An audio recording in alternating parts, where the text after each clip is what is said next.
क्या हो अगर मैं कहूं, एक ऐसी जगह है जहां प्रधानमंत्री कोई नेता नहीं बल्कि एक पुनर्जन्म लेने वाला भिक्षु होता है, जहां चाय नहीं बटर टी को पूजा जाता है, और जहां आज भी एक 1200 साल पुरानी शांति संधि पत्थर पर खुदी है जो ये साफ कहती है, हम चीन के नहीं हैं। जी हां, बात हो रही है तिब्बत की, जिसे इतिहास ने जितना ऊंचा रखा, राजनीति ने उतना दबाया। सेगमेंट 1, क्या तिब्बत कभी चीन का हिस्सा था? चीन कहता है तिब्बत हमारा है सदियों से। इतिहास कहता है इतना भी मत उड़ो ड्रैगन। चीन का तर्क है युआन वंश से, पर वो तो मंगोलों का शासन था, न कि हान चीनी लोगों का। अगर ऐसा ही है तो मंगोलिया को भी बीजिंग पर हक मिल जाना चाहिए। साल 821 की शांति संधि को देखिए।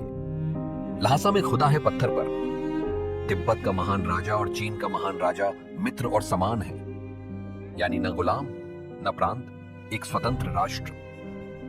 आज सेगमेंट 2, तिब्बत की अपनी सरकार। तिब्बत सिर्फ मठों और मंत्रों की धरती नहीं थी, यह था एक पूर्ण धर्म राज्य। दलाई लामा आध्यात्मिक और राजनीतिक प्रमुख, जिन्हें हर बार पुनर्जन्म लेकर वापस आना होता है। उनके मंत्रिमंडल को कहते हैं कशाग। विदेश नीति से लेकर टैक्स तक सब वही देखते थे, और मठ, उनके पास जमीन, धन और कभी कभी सेना तक होती थी। हॉगवार्ट्स में जादूगर थे, यहां भिक्षु।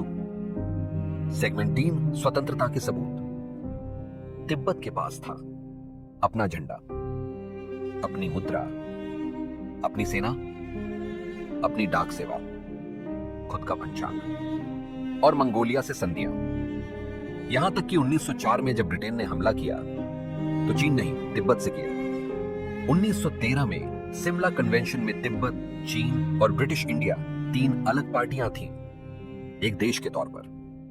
सेगमेंट 4, फिर क्या हुआ? 1950 चीन ने कहा शांतिपूर्ण मुक्ति और सेना घुसा दी।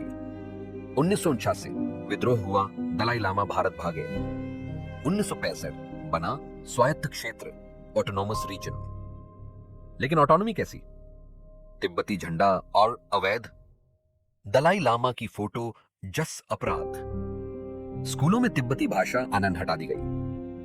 आज ल्हासा में हान चीनी ज्यादा है और तिब्बत की पहचान धीरे धीरे मिटाई जा रही है। तिब्बत कोई चीन का हिस्सा नहीं था, वो एक स्वतंत्र राष्ट्र था, अपने राजाओं, धर्म, झंडे और चाय के साथ। तो अगली बार कोई कहे तिब्बत तो चीन का ही था, उससे बस इतना पूछिए, कब, कहां और किसको पूछकर, क्योंकि सच्चाई भले ही दबाई जाए पर मिटाई नहीं जा सकती।